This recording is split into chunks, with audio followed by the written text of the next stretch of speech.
History is filled with epic tales of conquest, faith, and ambition, stories of great armies marching under banners of gods and kings. But there is one crusade that stands apart, a story so strange, so tragic, and so haunting that it feels more like a dark fairy tale than a chapter of our past. It's a story where the soldiers weren't knights in shining armor, but children. Tens of thousands of them, swept up in a fervent belief that their innocence alone could achieve what the greatest armies of Europe could not. This is the story of the Children's Crusade, a disastrous and heartbreaking march into oblivion. What possessed so many young souls to embark on such a hopeless quest?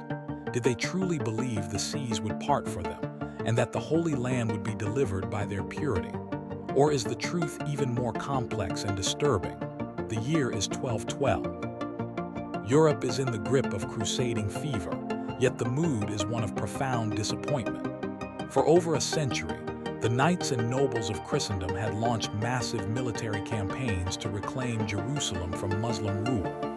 While the First Crusade had been a shocking success, subsequent efforts had faltered. The most recent, the Fourth Crusade, had ended in a spectacular and shameful disaster just 8 years earlier. Instead of fighting in the Holy Land, the Crusaders had been diverted, and in a shocking turn of events, they had brutally sacked the Christian city of Constantinople, the heart of the Byzantine Empire. The scandal was immense. It seemed to many that the holy purpose of the Crusades had been corrupted. The quest for salvation had been replaced by greed, political maneuvering, and senseless violence. A deep cynicism had set in among the populace.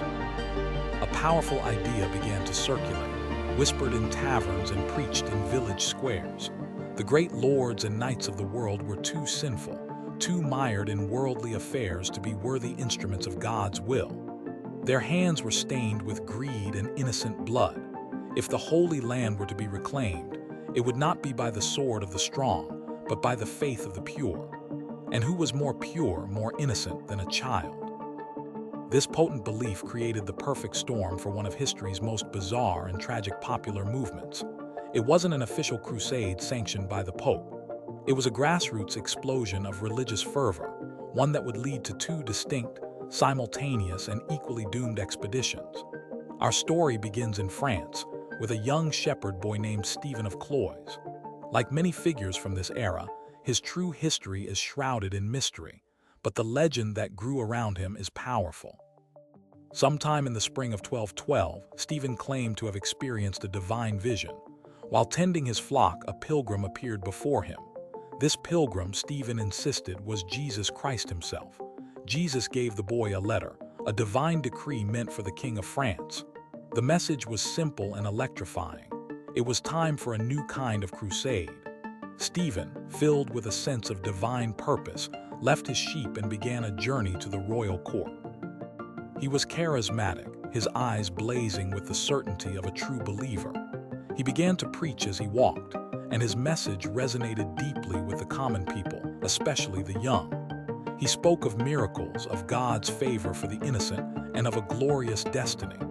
He claimed that he would lead an army of children to the Mediterranean Sea, and upon their arrival, the waters would part, just as they had for Moses.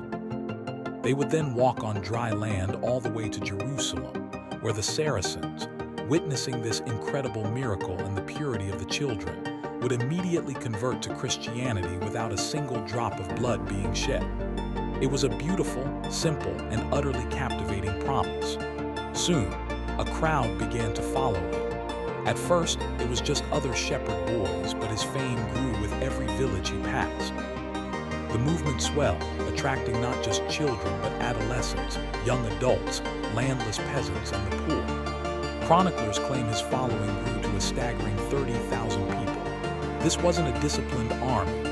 It was a vast, disorganized procession of humanity, a river of hopeful souls flowing through the French countryside. They carried makeshift banners with crosses, sang hymns, and chanted,